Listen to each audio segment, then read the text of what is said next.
I pray that the words of my mouth and the meditations of our hearts be acceptable in your sight, O Lord, our Creator and our Redeemer. Amen. See.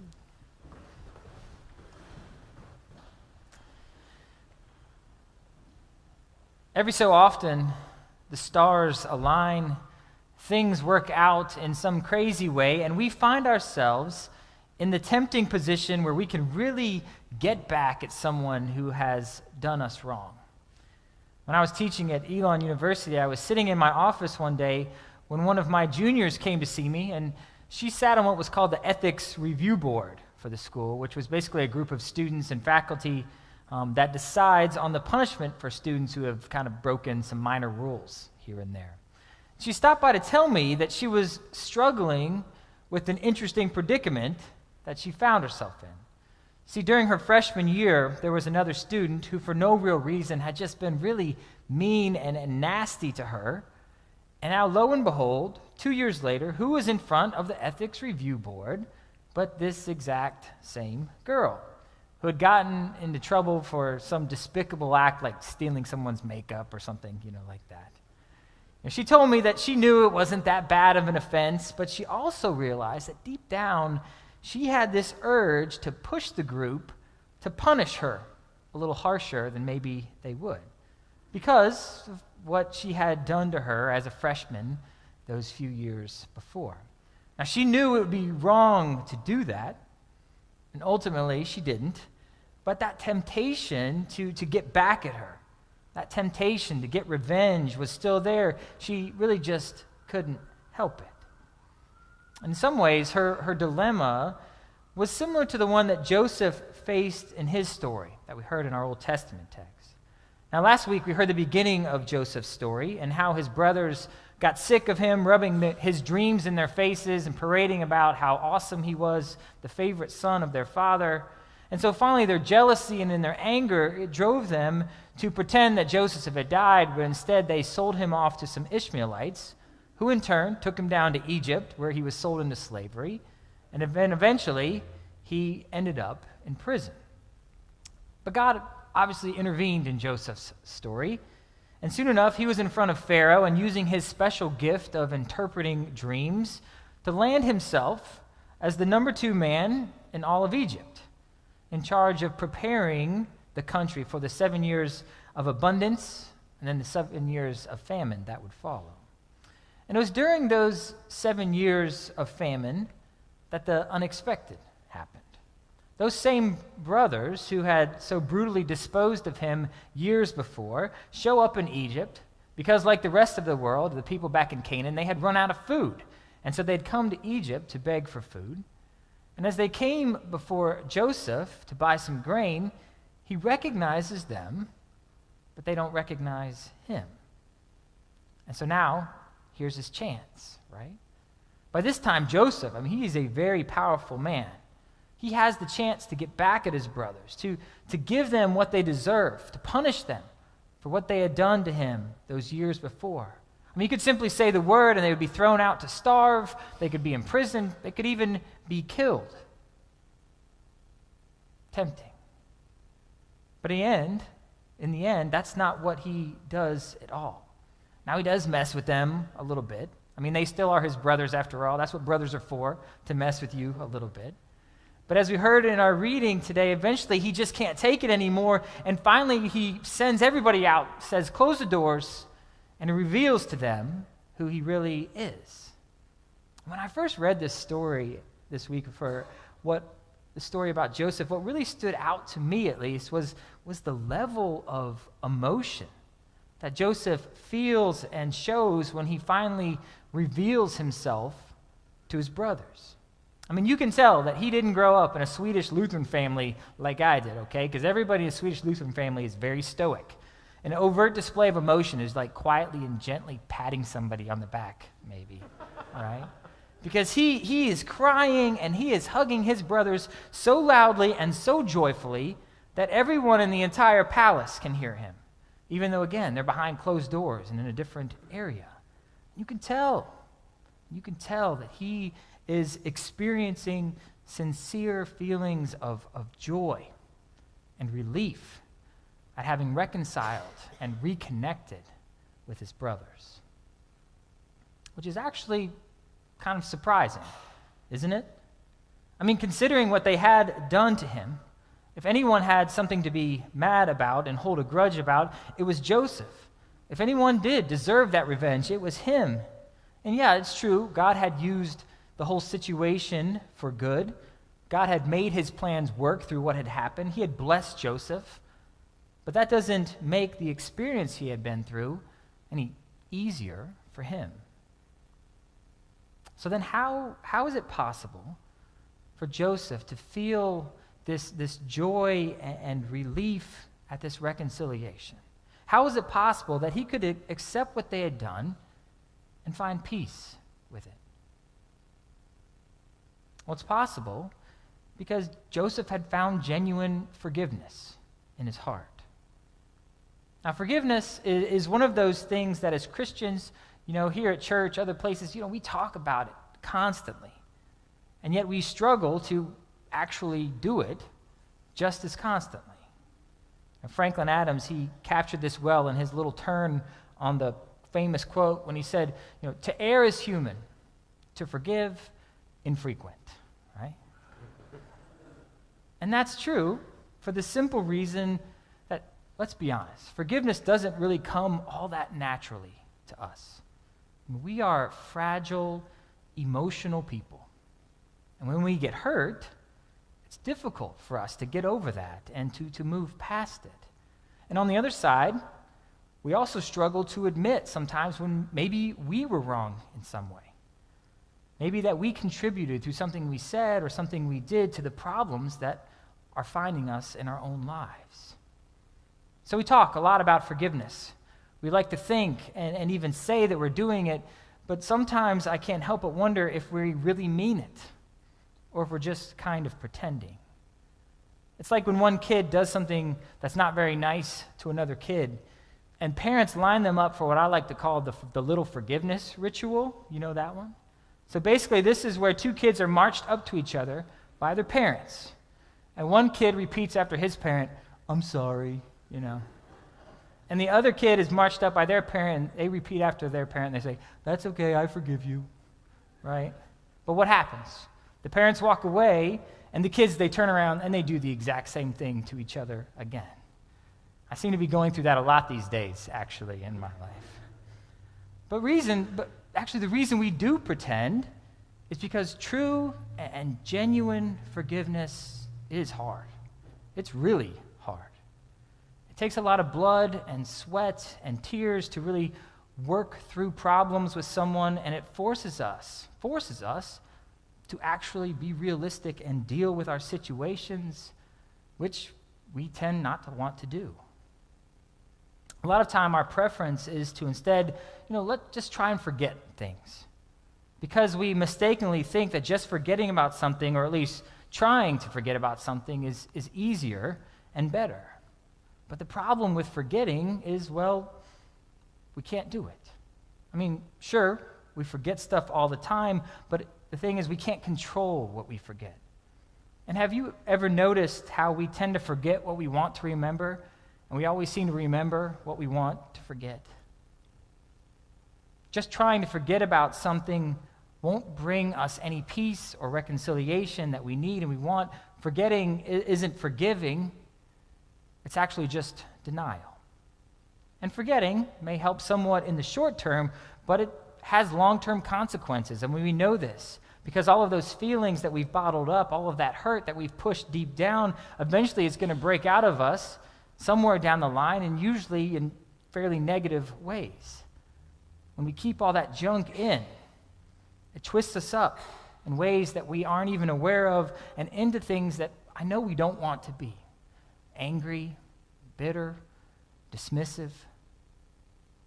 The only way to find real peace and reconciliation, the kind that Joseph experienced with his brothers, is through forgiveness. And so the question then becomes, what does true forgiveness look like? Well, for Joseph, at least, it was obvious that his relationships with his brother, they were more important than getting back at them or in being right. And that's a good place to start. I mean, Joseph didn't look for a fair or just response to what they had done. And the truth is that for forgiveness to happen, sometimes we have to set aside our sense of what is fair. Joseph saw how God was in control. He saw how God could be responsible for this whole thing, and so he was able to let go of so much of that blame and of his own anger. Forgiveness is remission of what someone has done. It's no longer wanting punishment or retribution. It's no longer wanting revenge or wanting someone to get what they deserve. Now, this is important here, though. That doesn't mean that we need to be okay with what has happened to us. I mean, it's never going to be okay that someone hurt us. I mean, what was wrong once will absolutely always be wrong. It's not that, but rather it's accepting what has happened and then moving forward from there. So it's not, hey, that's okay you did that. No worries. Let's just try and forget about it. Pretend it never happened. Move on. That's not it at all. It's actually more like this. It's, yeah, that was wrong and you hurt me. But I've accepted that this wrong thing has happened, and I want to forgive and move forward and work towards making things right between us. And I hope you see the difference between those two. Now, so maybe at this point, you're hearing all this, you're sitting, hopefully listening at least somewhat, and your thoughts are kind of starting to drift away to some tough situation in your life where you're struggling to forgive someone, or maybe they're struggling to forgive you, and you're thinking, yeah, I just don't see it happening. I don't know if it works that way. And it's understandable that we feel that. But I think at the very heart of our struggles with this is our inability at times to remember something that's very obvious and yet so easily forgotten, and that all people, are sinful and flawed creatures who make mistakes. Sometimes they make really bad ones, and people's lives get off track. And just as important, we sometimes forget that we actually do the same thing. Confessing to God our own mess-ups makes it easier for us to forgive the mess-ups of others and reminds us, that we are all in the same boat together, all of us sinners, all of us broken, all of us equally relying on the grace of God. Now, I'm not trying to make all of this sound easy. Like I said, it's not easy. It's not perfect. It is a struggle. Even for Joseph, as he was moving forward with forgiving his brothers and reconciling with them, he was still kind of messing with them a little bit, taking some shots, trying to figure out the best way to do it. In fact, forgiveness is more than just a struggle. Sometimes, again, it can seem impossible. That's why the true saying that to err is human, to forgive is divine, it's actually right on, isn't it? Because it is the divine. It's the divine one. It's God who is the only one who is perfect and shows that perfect forgiveness. I mean, how wonderful. God plays no games. He takes no cheap shots. He holds no grudges. His forgiveness is perfect. It's never ending. And as his baptized children, it is always there for us, no matter what we've done or what we haven't done. And it's God's forgiveness that is the cure for the anger and the resentment that we so often keep inside of ourselves, that stuff that just changes us and warps us. It's God's forgiveness that reshapes us and makes that path to peace and reconciliation actually possible. True forgiveness only comes from God and through God. And as his people who profess to follow him, he wants us, expects us even, to show that same forgiveness to others. Now, maybe you remember, it was a tragic story from, I think it was October of 2006. There was a man who entered an Amish school and shot 10 young girls in the school, killing 5 of them, as a disturbed man from a local community. Now, the story at the time, if you remember, gained national attention, obviously because it was such a tragic, horrible thing. But as people flocked there to learn about the story and the people, what was even more astonishing for people who don't know anything about the Amish community was the forgiveness that the community showed to the man who had done this and to his family. Now, some people thought, well, they just had gotten over it really quickly. Wow, they moved on fast. But that wasn't it, not even close. They weren't over it. And I'm sure to this day, if you ask them, they're still not over it. But as a community, as a profession of their beliefs, they felt that God called them to forgiveness no matter what. And they believed that that was the only way for everyone involved to find some peace and healing. And so the day after burying their own children, they as a community went to the funeral of the man who had done this terrible act and then he had committed suicide, even hugging his family members and offering them their forgiveness. They even went on to donate money to this woman and her young 3 children so that they could make ends meet. It was a powerful story, but I still remember one quote very specifically from an older man in the community that has stuck with me all these years. When he was asked, how is this kind of forgiveness, how could this even be possible? How is it possible he wouldn't hate this man and even his family for what he had taken from them? This is what he said. He said, "The acid of hate destroys the container that holds it." The acid of hate destroys the container that holds it. Now, all week long, people have been struggling to make sense of all of the hate and anger that was on display last Saturday in Charlottesville.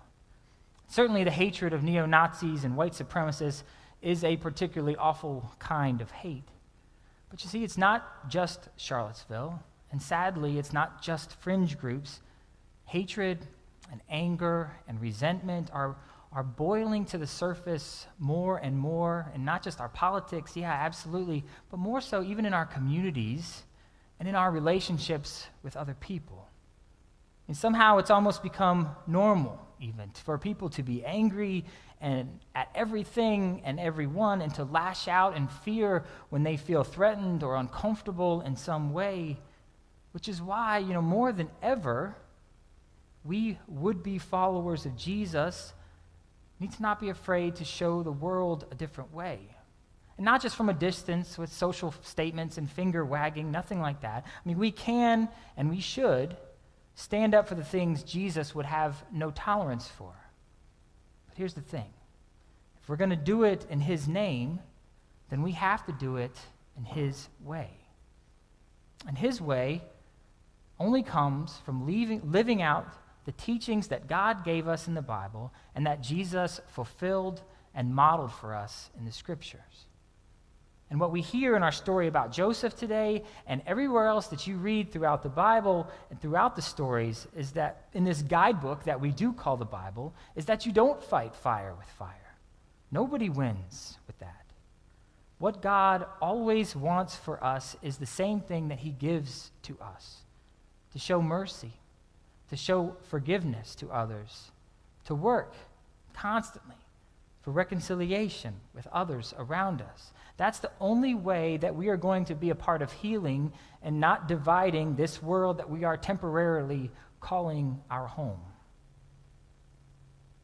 When you think about it, it takes so much mental and emotional and even physical energy, doesn't it? It takes so much of that to hold on to hurt and anger and frustration and resentment, to remain bitter and upset about things. And we could take that energy, if we work towards forgiveness and reconciliation, we could take that energy, we can use it in so many better ways, in godly ways. Yeah, that would be work. That would take time. But forgiveness is work. Forgiveness is scary. It's scary to lay down our defenses, to trade in all of our pride and our control, but honestly, it is worth the effort if we do it, because we just might find something way more valuable than pride and control. Find healing and peace, the kind of healing and peace that only can come through forgiveness. And true forgiveness and the power has the power to transform our lives and our relationships into the gifts from God that they were always intended to be. Will we get there? It won't be easy. Never said it would. But with God's grace and guidance and the work of the Spirit in us and through us, I do believe it's possible. And trust me, when we know we'll get there, because like Joseph, we wouldn't be able to contain the joy and the emotion that comes when we feel that sweet release of being reunited in body or mind or spirit with someone who was lost to us and now has been found. And I think we could all use a little more joyful hugging and crying in our lives. Amen.